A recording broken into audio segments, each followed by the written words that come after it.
13장 17, 18절 한번 보겠습니다. 바로가 백성을 보낸 후에 블레셋 사람의 땅의 길은 가까울지라도 하나님이 그들을 그 길로 인도하지 아니하셨으니 이는 하나님이 말씀하시기를 이 백성이 전쟁을 하게 되면 마음을 돌이켜 애굽으로 돌아갈까 하셨습니다.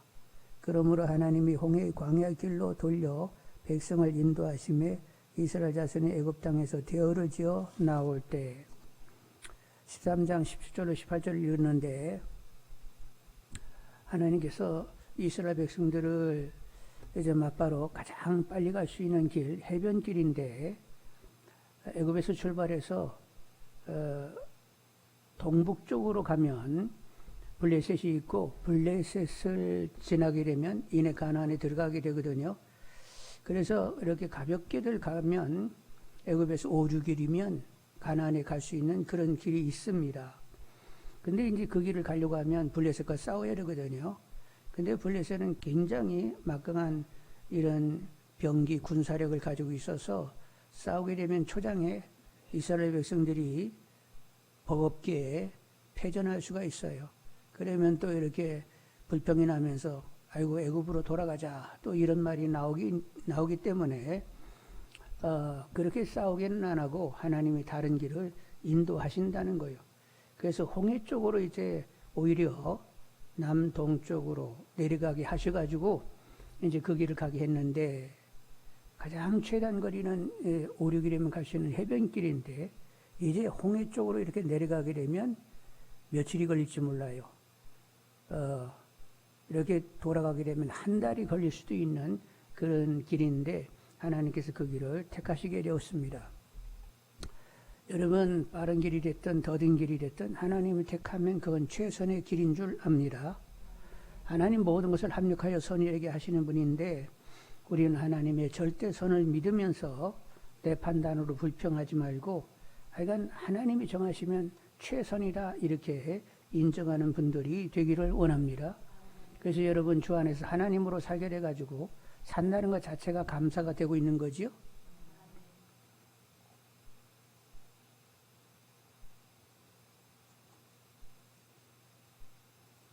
불평이 있으면 안 돼요. 불평이 있으면 하나님으로 사는 것 아니에요. 하나님의 선과 신실을 확실히 믿는다라고 하면 그냥 하루하루 하나님으로 사는 것이 노래요 감사가 되기를 원합니다. 이제 19절 한번 보겠습니다. 19절 13장 19절 모세가 요셉의 유고를 가졌으니 이는 요셉이 이스라엘 자손으로 단단히 맹세하게 하여 이르기를 하나님이 반드시 너희를 찾아오시리니 너희는 내 유고를 여기서 가지고 나가라 하였음이더라. 모세가 이제 나올 때 요셉의 유고를 가지고 나왔다는 거예요.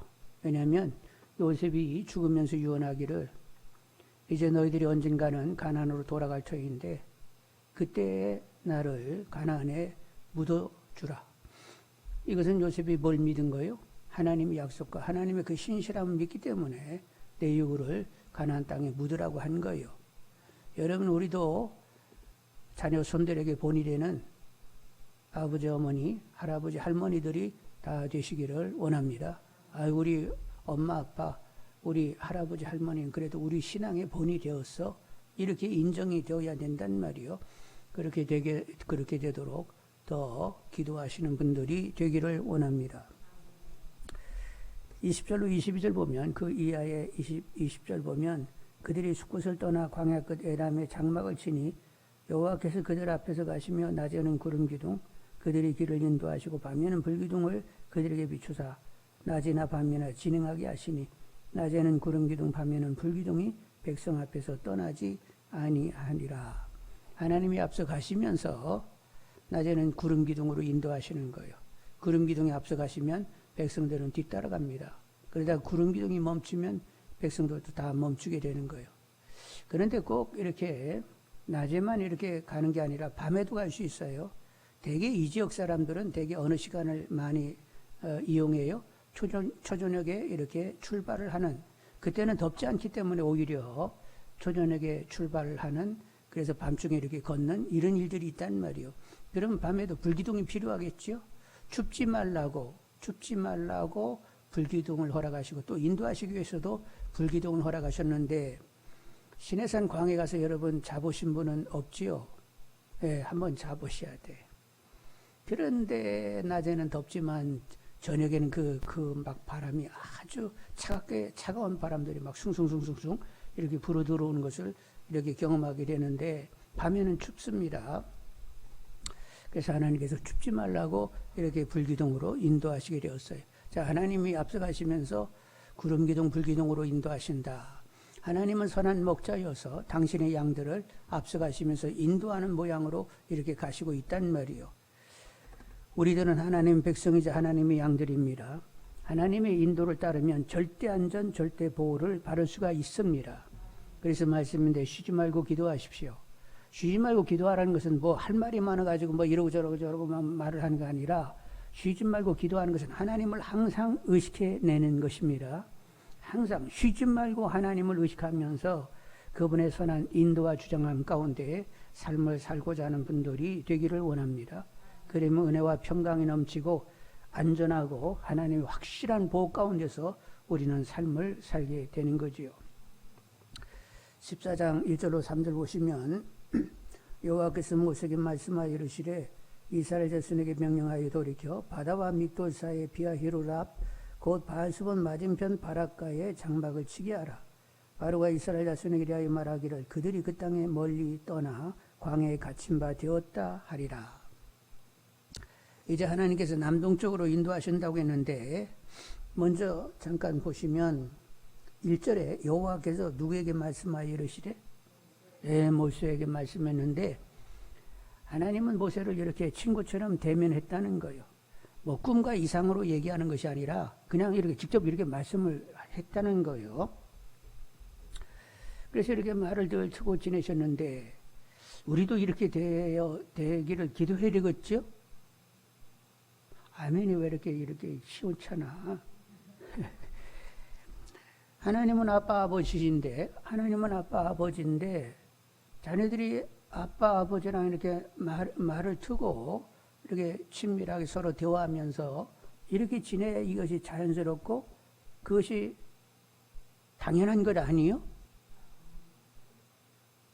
근데 아버지하고 말이 안 통한다. 그러면 이건 정상이 아니요. 그러니까 우리는 하나님 모세처럼 우리도 이렇게 대면해 달라고 여러분 그렇게 기도하는 분들이 되기를 원합니다. 여러분 아버지하고 아들이 이렇게 친하면 서로 농담도 하고 좀 짓궂게 장난도 치고 그래요, 안 해요? 그러지요? 골탕도 은근히 슬쩍 먹여가면서 서로를 즐기는 이런 경우들이 있는데 여러분 하나님과 이렇게 하나님이 모세하고 대면하여 친구처럼 지냈다고 하는데 우리는 하나님을 아빠 아버지라 부르게 된 이상 그렇게 하나님과 이렇게 말을 통하고 이렇게 지낸 것이 자연스럽고 당연하다 여기면서 그렇게 되게 해달라고 우리 힘써 기도하는 분들이 되기를 원합니다. 그런데 이제 하나님께서 바닷가에 가서 진을 치라고 했는데 지금은 이제 그 진을 친 곳을 정확히 짚지는 못해요. 좀 이따 설명드리기로 하고 그런데 하여간 그 바닷가에다 진을 치게 되면 어떻게 되느냐 3절 보면 바로가 이스라엘 자손에 대하여 말하기를 그들이 그 땅에서 멀리 떠나 광야에 갇힌 바 되었다 하리라. 바로 그 후에 바알수본 맞은편 바닷가에 장막을 치게 하라.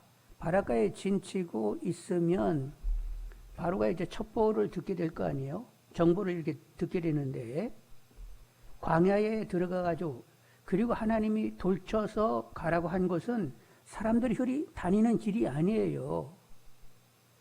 이제 애굽에서 출발해가지고 가나안에 들어가는 길이 이렇게 정상적으로 하면 세 길이 있습니다.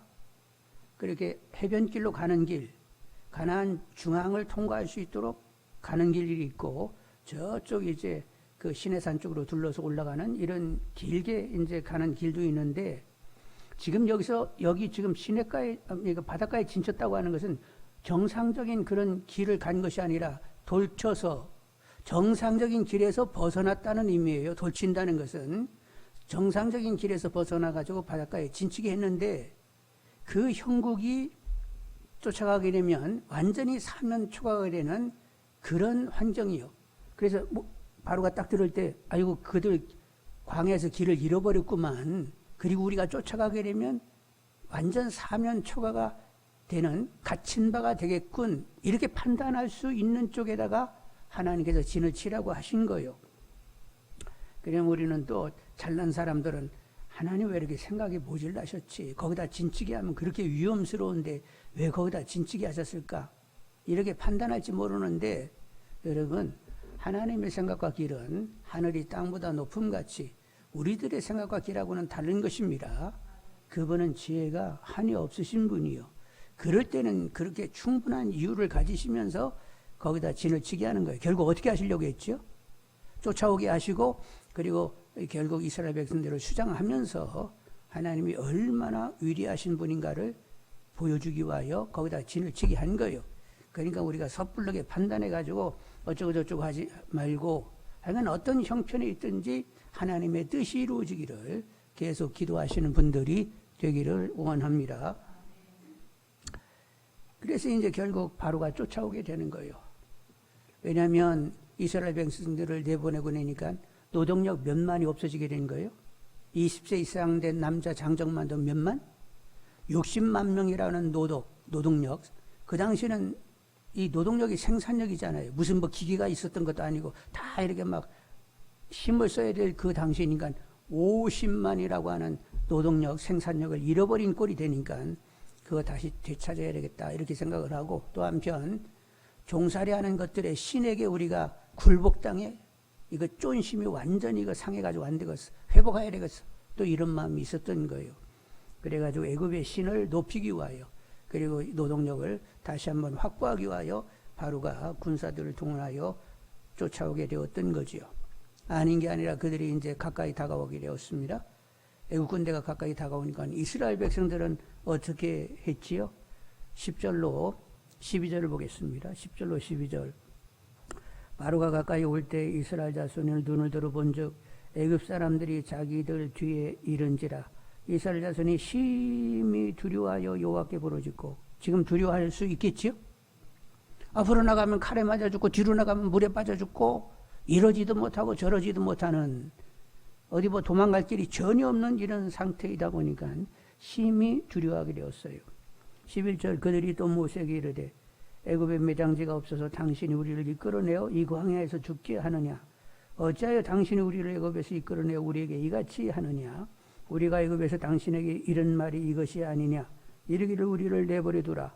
우리가 애굽 사람을 섬길 것이라 하지 아니하더냐? 애굽 사람을 섬기는 것이 광야에서 죽는 것보다 낫겠노라 하면서 아우성을 치게 되었단 말이요. 그러니까 심히 두려워할 수도 있겠다 이런 생각을 하게 되는데 그리고 이렇게 아우성을 칠 수도 있겠다 이런 생각을 하는데 하여간 또 한편 종살이 그 습속에서 정신적으로 해방이 안 됐다 이런 생각이 또 들기도 합니다. 하여간 우리도 그럴 수 있는데 눈에 보이는 환경, 사람을 하나님보다 크게 보게 되면 이렇게 심히 두려워하게 되는 거지요. 지금 이스라엘 백성들이 못 보고 있는 게 뭐예요? 애국 군대가 막 쫓아오게 되니까 야 우리는 칼에 맞아 죽든지 물에 빠져 죽든지 그 그림을 잔뜩 그리면서 심히 두려워하게 됐는데 하나님께서 구원해내실 거야 하면 두려움이 있어요 없어요? 하나님을 보지 못하니까 그렇게 심히 두려워하게 되었던 거지요. 여러분 여러 가지 환난과 시련 가운데 고개를 들어서 누구 얼굴을 쳐다봐야 돼요? 더 하나님 얼굴을 찾는 분들이 되기를 원합니다. 한 번은 광풍이는 바다 위로 예수님이 걸어오시게 되었어요. 그래가지고 사람들이 처음에는 유령인가 했는데 두려워하지 말아라 이렇게 말씀하셔서 예수님인 줄 알게 되었는데 베드로가 그때 나도 물 한번 걸어볼까나? 그래서 예수님 물 위로 걸어라. 물 위로 오라. 한번 명하시면 제가 걷겠습니다. 그랬더니 오라 이렇게 말씀하신 거예요. 그래서 베드로가 배에서 내려가지고 이제 걷게 되었는데 몇 걸음 뛰다가 바람이 확 불면서 파고가 확 올라오니까 그걸 쳐다보는 순간 무서움증이 팍 드는 순간 뽁 빠지게 되었어요. 그러자 예수님 급히 손을 내밀어 베드로를 잡아주게 되었고 배에 오르게 하시게 되었던 거죠. 여러분 믿음의 주요 온전케 하시는 예수 그리스도만 바라보시는 분들이 되기를 원합니다. 여러분 하나님을 주님을 크게 보게 되면 그 앞에 여러 가지 우리가 당하고 있는 생애 위기, 환난, 시련들 그건 아주 작아지게 되는 거지요. 여러분 평강 가운데 거칠은 시련을 담대하게 걸을 수 있는 분들이 다 되기를 원합니다. 13, 14절을 보시겠어요? 모세가 백성에게 이르되 너희는 두려워하지 말고 가만히 서서 여호와께서 오늘 너희를 위하여 행하시는 구원을 보라. 너희가 오늘 본 애굽 사람을 영원히 다시 보지 아니하리라. 여호와께서 너희를 위하여 싸우시리니 너희는 가만히 있을지니라. 모세는 이제 하나님께서 행하실 일을 보자고 합니다. 얼마나 극적으로 일을 해내실지 한번 보자는 거예요. 절박한 위기에 있는 이스라엘 백성들을 어떻게 구원해내실지 한번 보자는 거예요. 여러분 위기 때에 하나님을 부르게 되면 만날 것이라고 했습니다. 그리고 여러 가지 시련 가운데 믿음의 인내를 가지게 되면 구비하여 조금도 부족함이 없게 한다고 하셨습니다. 그래서 여러분 생애기와 시련 가운데서 하나님을 만나시고 더욱 성숙해지는 믿음들이 다 되시기를 원합니다. 16절 보시면 지팡이를 들고 손을 바다 위로 내밀어 그것이 갈라지게 하라. 이스라엘 자손이 바다 가운데서 마른 땅으로 행하리라. 이제 하나님 명하셔서 손에 지팡이를 들어가지고 바다를 가리키면서 갈라지라고 명하라는 거예요. 그래서 그렇게 했더니 동풍이 거세게 불기를 시작을 하면서 바다 한가운데가 벌어지게 되었습니다. 바다가 얼마나 벌어져야 돼요? 네? 바다가 얼마나 벌어졌으면 좋겠어요? 요 정도 사이즈로 벌어질까나 아니면 더 벌어져야 될까나? 더 벌어져야 될 것 같아요? 그래서 이제 학자들이 계산을 했는데 한 10줄, 20줄 이렇게 갈 수 있는 이런 폭이면 안 된다는 거예요. 지금 이제 이분들이 밤새 걸어서 건너편을 건너갔잖아요. 근데 사람 수가 얼마나 돼? 200만, 250만 얘기하는데, 자, 잡초까지 다 합하면 이스라엘 백성하고 거기에 섞인 잡초기 중작에 같이 섞여 왔습니다. 약 250만 잡고. 짐승 떼도 많았습니다. 그 많은 사람들이 밤새 딱 건너가려고 할 것 같으면 20줄, 30줄, 50줄까지는 되지 않고 폭이 적어도 1마일 이상은 되어야 된다.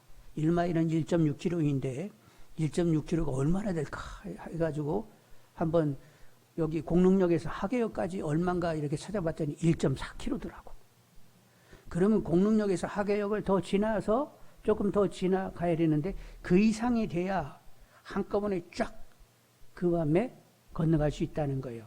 그리고 이제 이쪽에서 저쪽까지 건너가는 쪽까지가 한 3km 정도 됐을 것이라고 또 생각을 합니다. 근데 이제 지금은 이 건너간 그 홍해 자리를 찾을 수가 없어요. 여기다 저기다 여기다 저기다 하는데 정확한 것은 없고 대략들 얘기하기는 수에즈만 북쪽 쪽으로 건너갔을 것이다. 수에즈만 홍해에서 또 이렇게 수에즈만이 이렇게 또 들어오는 데 있는데 그 애굽의 삼각지 쪽으로 들어오는 수에즈만인데 북쪽 지역에서 건너갔을 터인데 지금은 그곳이 사라졌을 것이다. 왜냐하면 나일강이 흐르다 보니까 토사가 계속 흘러 내려오잖아요. 토사가. 그래서 그 토사에서 역사가 오래되다 보니까 메꿔져 가지고 지금은 찾을 수가 없지만 적어도 폭은 3km 됐고 그리고 동풍이 불어가지고 이렇게 벌어진 정도는 1.6km 이상은 되었을 것이다. 이렇게 생각을 하는 거죠. 그래서 약간 동풍이 불어가지고 막 이렇게 물들이 밀리면서 결국 바닥이 드러나게 되었고 그리고 계속 바람이 부니까 바닥이 그냥 마른 땅처럼 이렇게 건너가게 되었어요. 이야. 근데 저는 궁금해 죽네. 거기 고기들이 막 바닥에 막 파둑파둑 뛰고 그랬을 터인데 그냥 지나와나 그거 좀 거둬가지고 왔는지 나 그거 궁금해 죽겠어. 그래서 이제 이스라엘 백성들이 건너가게 되었는데 그 뒤에 애국 군대가 막 쫓아들게 되었어요. 그래서 막 그냥 들어온 대로 쫓아 들게 되면 곤란하잖아요. 그래서 흑암 구름이 뒤쪽으로 덮어버렸습니다. 깜깜하게 만들었어요. 그런데 이제 이스라엘 백성들은 불기둥으로 인도하면 되잖아요. 거기는 밝게 만들었습니다. 그래서 이스라엘 백성들은 건너갈 수 있었어요. 그런데 이 애국 군대는 흑암에 갇혀가지고 막 향방을 잃어버리고 어디로 갈지를 몰라. 그래가 거기 내내 갇혀 있었다니까요. 그리고 이스라엘 백성들이 이제 다 건너가게 되니까 다시 하나님께서 모세에게 손을 들어 이제는 합쳐지도록 명하라고 했어요. 그래서 물이 다시 흐르면서 이스라엘 애국 군대들은 다 익사당하고 말게 되었던 거지요. 그래서 30절 한번 보겠습니다. 30절. 그날에 여호와께서 이같이 이스라엘 애굽 사람의 손에서 구원하시매 이스라엘이 바닷가에서 애굽 사람들이 죽어 있는 것을 보았더라. 이스라엘 백성들이 이제 건너가가지고 다 구원받았는데 애굽 군사들은 막 익사돼가지고 막 떠밀려고 이런 것들을 보게 되었단 말이요. 그래서 같은 날인데 누구에는 구원의 날이고 누구에는 심판 저주의 날이 되었지요. 그런데 주님이 재림하신 그날이 그렇게 됩니다. 하나님 믿는 예수를 믿는 사람들은 예수 재림한 그날이 구원의 날이요. 그런데 그렇지 않은 사람은 다 심판과 저주를 받게 되는 거지요. 이스라엘 백성들은 건너가서 격하게 기쁘게 노래했습니다. 그런데 애굽 사람들은 자기 남편 아들들이 죽어가지고 크게 슬퍼하는 그런 날이 되게 되었던 거지요. 여러분 우리는 언젠가는 천국에 들어가게 됩니다. 여러분 천국에 들어갈 때 어떻게 들어갈 것 같아요? 네? 그림 안 그려보셨어? 얌전하게 다소곳하게 고개 숙이면서 이렇게 다 들어가도 되는가 이러면서 들어갈 거예요? 아니면 막 환호하면서 막 춤추면서 들어갈 거예요? 어떻게 하실 거예요? 하도 얌전해가지고 천사가 빨리빨리 들어오세요. 천사는 하나님의 아들, 딸들에게 수종드는 이들이죠. 그래서 막 우리를 반기면서 어서 들어오세요. 어서 들어오세요. 그런데 미안해가지고 막 이러고 들어갈라요. 와! 소리 지르면서 막 화를 지르면서 그렇지 나를 반겨야지 하면서 막 뛰어들 거요? 뛰어들 거요? 이제 주일마다 이렇게 한번 이제 연습을 해봐야 되겠어요. 저기 문을 지켜가지고 저기 목사님하고 전도사님 서가지고 막 환호하면서 뛰어드는 사람 들어오게 하고 들어갈까 말까 하는 사람 막 쫓으라고 해야 될까봐. 하여간 이날 이스라엘 백성들은 건너편에 가가지고 하나님을 환호하고 즐기며 막 기뻐하며 여인들은 소고치며 춤을 추었습니다. 이제 우리가 천국에 들어갈 때 춤추며 기쁘게 뛰어들 그림을 그릴 줄 아는 분들이 다 되기를 원합니다. 아니 주님과 천사들은 다 막 환호하며 이렇게 반기며 준비하고 있는데 들어간 우리는 머리를 극적극적하면서 그냥 눈도 제대로 못 뜨고 들어가면 그게 말이 돼요? 하여간 천국에 들어갈 때 기쁨으로 환호하며 즐겁게 뛰어들 수 있는 그런 믿음이 되게 해달라고 기도하시는 분들이 되기를 원합니다. 하여간 그림은 다 그려놓고 계세요. 하도 살기 바빠가지고 그런 그림 하나도 못 그렸어요. 왜 못 그려서 성경 용서하십시오. 더럽게 안 보니까 그림이 안 그려지지. 계시형의 주장함을 보면서 늘 성경을 쳐다보게 되면 계시록을 보게 되면 얼마나 성도님들이 그 보좌 앞에서 어린 양 예수를 향하여 하나님을 향하여 막 노래하고 막 벅찬 감격으로도 살고 있는 말이요. 약간 그림이 제대로 그려지는 분들이 되기를 원합니다. 그런데 이렇게 홍해를 건넜던 이 일에 대하여 사도 바울이 해석을 했어요. 고린도전서 10장 1절로 4절에 우리 조상들이 다 구름 아래에 있고 바다 가운데로 지나며 모세에게 속하여 다 구름과 바다에서 세례를 받고 다 같은 신령한 음식을 먹으며 다 같은 신령한 음료를 마셨으니 이는 그들이 따르는 신령한 반석으로부터 마셨음에 그 반석은 곧 그리스도시라. 홍해를 건넌 것을 세례를 받았다고 했습니다. 세례를 받은 것은 죽음이요 삶인데 이제 종살이 한 그 삶은 이제 청산이 되는 거예요. 종살이 끝. 그리고 이제 홍해를 걷는 건 뭐라고? 하나님의 백성으로 하나님을 누리는 자유하는 삶을 이제 살게 됐다는 거예요. 오늘은 어떻게 됐지? 오늘의 우리들은 내가 주인되어 내 뜻대로 내 마음대로 내가 원하는 대로 살던 삶, 그런 나는 이제 죽었고 부활하신 주님을 나의 삶의 주인으로 모시고 이제 주님으로 삶을 살게 되었다. 그래서 새 생명, 새 삶을 살게 되었다. 이전 삶하고는 완전히 깨끗이 정리된 바요. 전에는 내가 주인되어 내 뜻대로 내 마음대로 내가 하고 싶은 대로 나 하면서 살았는데 그 나는 이미 십자가의 주님과 함께 못이 박혀 죽었어요. 그리고 이제 부활하신 주님을 내 안에 모시고 그분으로 순간순간 그분의 주장, 그분의 돌봄, 그분의 역사 가운데 순간을 살게 되었단 말이요. 그래서 이전 옛사람이 아니요 새 사람이고 이전 삶을 사는 것이 아니라 완전히 우리는 예수로 사는 삶을 살게 되었습니다. 그래서 세례를 받은 거예요. 그런데 고린도전서 10장 1절에서 4절에 광야에서 신령한 만나를 먹었고 광야에서 신령한 음료를 마셨는데 반석을 쳐서 난 물을 먹었다고 했습니다. 그런데 그 신령한 만나는 결국 누구를 가리키는 거지요? 하늘에서 내려온 생명의 떡이신 예수님을 가리키는 것이고 반석을 쳐가지고 나온 물은 뭐를 가리키는 거예요? 사도 바울이 반석은 그리스도라 했으니까 십자가 예수님께서 못이 박혀 깨지면서 나온 물이 뭐냐면 성령이세요. 그래서 우리는 이제 생명수 대신 성령을 마시면서 하늘의 만나를 먹으며 이제 삶을 살게 되었단 말이요.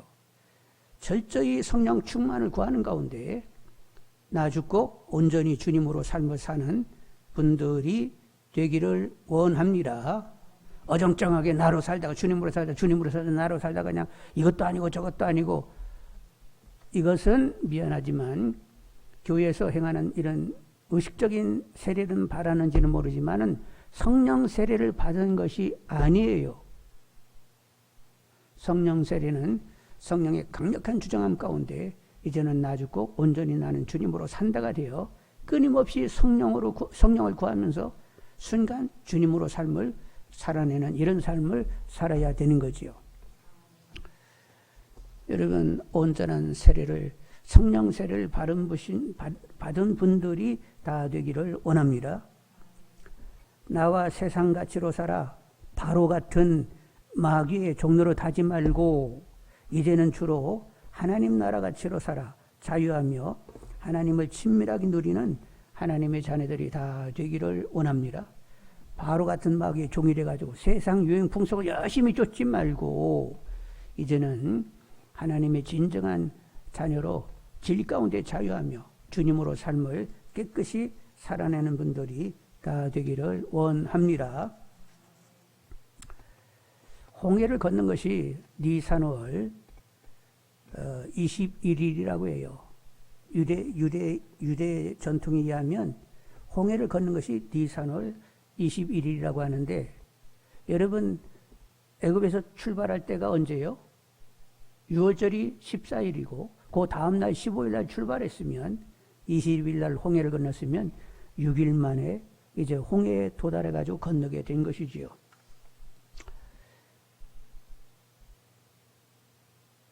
이 바다를 걷는 것은, 홍해를 걷는 것은 이제 종로로 타던 삶을 청산하고 이제 자유인으로 하나님의 사람으로 이제 하나님으로 삶을 살게 되었다는 거예요.